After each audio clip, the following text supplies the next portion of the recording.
कि भारतीय जनता पार्टी की 300 नहीं बल्कि 400 सीट आ सकती है। 404 नहीं बल्कि 410 सीट आएगी। 100% राजीव गांधी का रिकॉर्ड टूटेगा। मैं गारंटी के साथ कहता हूं, गारंटी के साथ कहता हूं, भारतीय जनता पार्टी की 300 नहीं बल्कि 400 सीट आ सकती है। और यह मैं कमरे में बैठ के नहीं कह रहा हूं, पूरे देश भर में घूमने की बात कह रहा हूं। इस साल मैं अब तक 80 जिलों में जा चुका हूं। टारगेट मेरा 100 जिलों का है इस साल। पिछले साल भी लगभग मैं 100 जिलों में गया था। और इन सारे जगहों पे लोगों से बातचीत करने के बाद, यूनिवर्सिटीज़ में, कॉलेजेस में युवाओं के साथ डायलॉग करने के बाद मैं पूरी गारंटी के साथ कहता हूं कि भारतीय जनता पार्टी की 300 नहीं बल्कि 400 सीट आ सकती है। 300 सीट तो जितना विकास हुआ है उस विकास के दम पे आ जाएगा।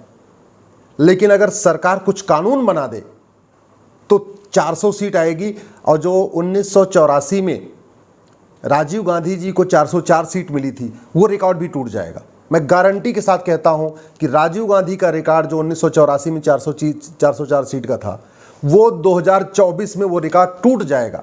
लेकिन सरकार को तत्काल कुछ कानून बनाना पड़ेगा। सबसे पहले सरकार एक भारतीय नामकरण संहिता बनाए।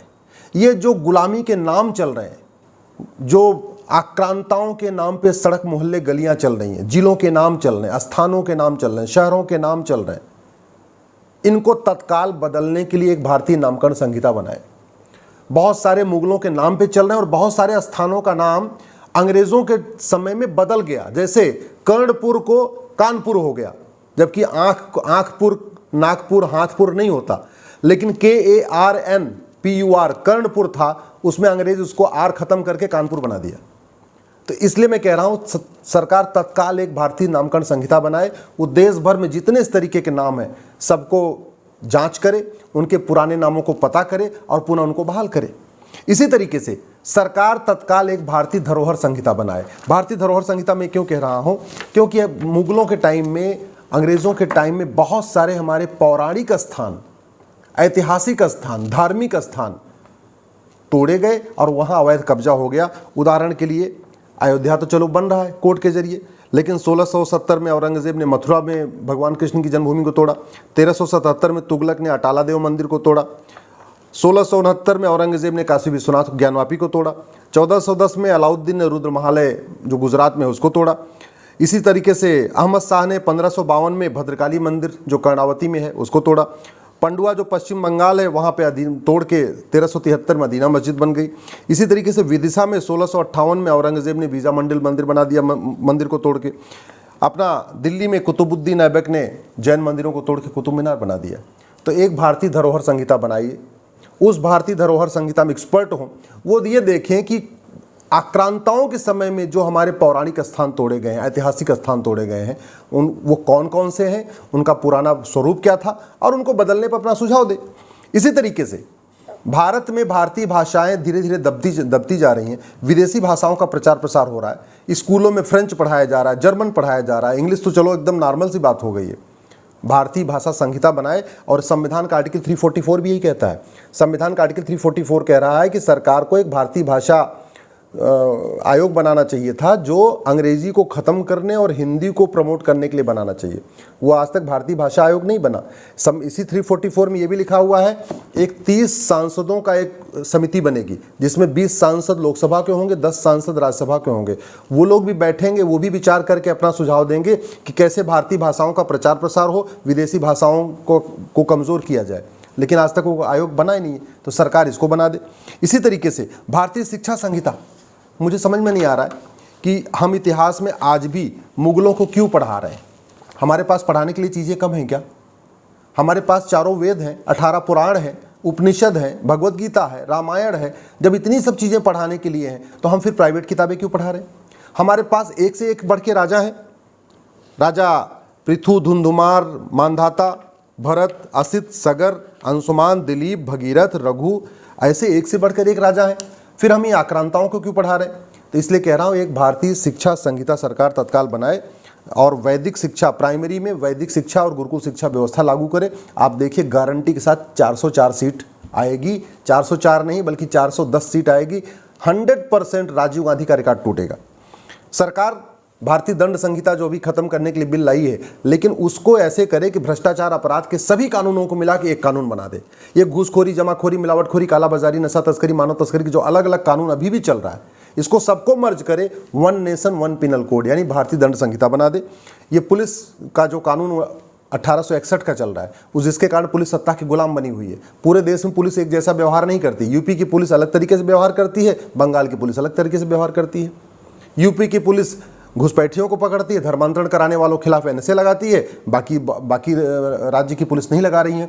पूरे देश की पुलिस एक तरीके से व्यवहार करे, उसके लिए ज़रूरत है एक 1861 का पुलिस एक्ट बदला जाए, उसकी जगह एक नई भारतीय पुलिस संहिता बनाई जाए। इसी तरीके से भारतीय साक्ष्य संहिता जो एविडेंस एक्ट है 1872 वाला, ये महाघटिया है, इसके कारण लोगों को सज़ा नहीं हो रही है। झूठ को गंभीर अपराध घोषित किया जाए। झूठ पकड़ने के लिए हर जिले में, हर थाने में narco polygraph brain mapping test करने के लिए लैब बनाई जाए। नार्को पॉलीग्राफ ब्रेन मैपिंग कानून बनाया जाए और जो लोग इस तरीके की शिकायत करते हैं, चाहे हत्या का, बलात्कार का, जो बाकी चीज़ें हैं, उसमें शिकायतकर्ता से भी किया पूछा जा सकता है और जिसके खिलाफ आरोप है उससे भी पूछा जा सकता है। फटाफट आपका जो है सच सामने आ जाएगा। तो 1 घंटे के अंदर मुकदमा दर्ज हो और 1 महीने के अंदर जांच पूरी हो, ये तभी हो सकता है जब narco polygraph brain mapping lab हर थाने में हो, नार्को पॉलीग्राफ ब्रेन मैपिंग कानून हो, झूठ बोलना गंभीर अपराध हो, झूठी शिकायत करने वालों को, झूठा मुकदमा दर्ज कराने वालों को कम से कम 10 से 20 साल की सजा का प्रावधान हो। आप देखिए फटाफट इस देश में न्याय मिलना शुरू हो जाएगा। इसी तरीके से एक भारतीय न्याय संहिता बनाई जाए, एक जुडिशल चार्टर लागू किया जाए, हर मुकदमे का समाधान 1 साल के अंदर हो, ये व्यवस्था करनी पड़ेगी, तब जाके वास्तव में इस देश में राम राज्य आएगा। इसी तरीके से 1908 का जो सिविल प्रोसीजर कोड है, जिसके कारण दबंग लोग गरीबों की ज़मीन पे कब्जा करते हैं और गरीब परेशान होता है, मुकदमा लड़ते लड़ते परेशान हो जाता है। चकबंदी अधिकारी के यहाँ, एसओसी के यहाँ, डीडीसी के यहाँ, एसडीएम के यहाँ, तहसीलदार के यहाँ, एडीएम के यहाँ 20 साल 30 साल मुकदमे चलते रहते हैं। नहीं, प्रॉपर्टी को आधार से लिंक किया जाए और एक भारतीय संपत्ति संहिता बनाई जाए। हर मुकदमे का फैसला 1 साल के अंदर करना अनिवार्य कर दिया जाए, कानून बना के जुडिशल चार्टर लागू कर दिया जाए कि 1 साल के अंदर मुकदमे का फैसला करना ही करना है। आप देखिए 400 कहते नहीं, अब की बार 400 पार, 100% 400 पार हो जाएगा। इसी तरीके से 4 लाख मठ मंदिर सरकार के कंट्रोल में, उन मठ मंदिरों को फ्री कर दिया जाए। एक भारतीय धर्मस्थल संहिता बनाई जाए। हर जितने मठ मंदिर फ्री होंगे उनमें क्या क्या बनाना है, उदाहरण के लिए गुरुकुल बनाना है, वैदिकशाला बनाना है, वेदशाला बनाना है, आयुर्वेदशाला बनाना है, व्यायामशाला बनाना, जो भी है एक चार्टर बना दिया जाए, एक भारतीय धर्मस्थल संहिता बना दिया जाए। 100% गारंटी के साथ कहता हूँ अब की बार 400 पार। ये दुनिया भर के जो टैक्स चल रहे हैं, जीएसटी, वैट, टीडीएस, फीडीएस, इनको सबको खत्म किया जाए। वन नेशन वन टैक्स लागू किया जाए। एक भारतीय बैंकिंग संहिता लागू किया जाए। भारतीय बैंकिंग संहिता का मतलब एक व्यक्ति एक बैंक अकाउंट, एक फैक्ट्री एक बैंक अकाउंट, किसी का भी 2 खाता नहीं होना चाहिए। सारा फ्रॉड होता है ये मल्टीपल खाता खोल के।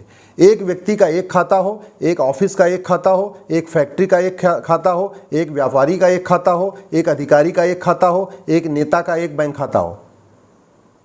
एक खाता होगा तो पैसा रखेगा कहाँ?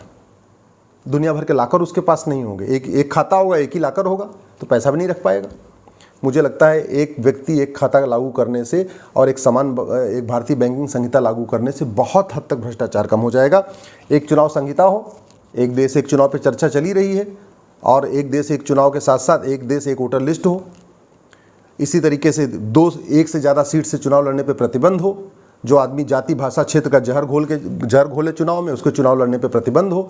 जो आदमी सजा याफ्ता है उसके पार्टी बनाने, पार्टी पदाधिकारी बनने पर आजीवन प्रतिबंध हो। तो एक हमें भारतीय चुनाव संहिता लागू करना पड़ेगा। भारतीय विधायिका संहिता, अनपढ़, अनाड़ी, गंवार, माफिया टिकट खरीद के सांसद विधायक बन रहे हैं, इसलिए इनके लिए एक ऑल इंडिया लेवल पे टेस्ट करना ज़रूरी है।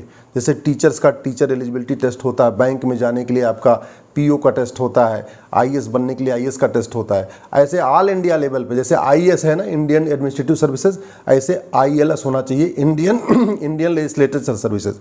और इस पर एक नियम कानून बनाना पड़ेगा। इसी तरीके से नागरिकों, भारत के नागरिक कौन होंगे, जो नागरिक होंगे उनको क्या क्या फॉलो करना है, उसके लिए एक नागरिकता संहिता बनाई जाए।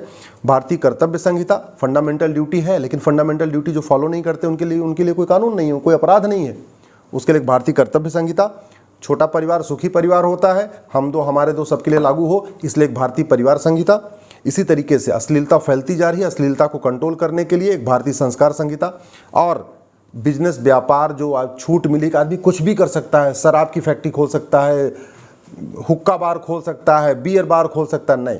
इस पे कंट्रोल करने के लिए भारतीय व्यापार संहिता, मैं गारंटी के साथ कहता हूँ, गारंटी के साथ कहता हूँ, अब की बार 400 पार हो जाएगा। लेकिन ये 20 सूत्री कार्यक्रम जो मैंने आपके सामने रखा है, ये सरकार को लागू करना पड़ेगा।